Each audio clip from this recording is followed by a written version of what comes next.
درود خدمت دوستانم، امیدوارم که حالتون عالی باشه. دوستان عزیزم، در پیج خارخونه یه نکته خیلی مهم، ما قرار هست از این من بعد دیگه تمام کلیپ های آموزشیمون رو یک جا متمرکز بکنیم، البته در یوتیوب و در اینستاگرام، ولی به خاطر موضوعاتی که برای فیلتر شکن و برای بقیه دوستانی که همیشه میان توی پیج شخصی من در مورد گل و گیاه سوال میپرسن، گفتم که همه این کلیپ ها رو بیام توی همون پیج شخصی خودم دیگه بارگذاری بکنم.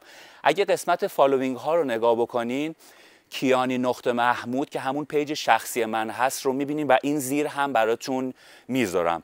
لطف بکنین اگر علاقه‌مند هستین در مورد گل و گیاه و آموزش های ما، حتما بیاین اون پیج رو اونجا فالو بکنین، چون ما تمام کلیپ های آموزشی رو دیگه اونجا بارگذاری میکنیم.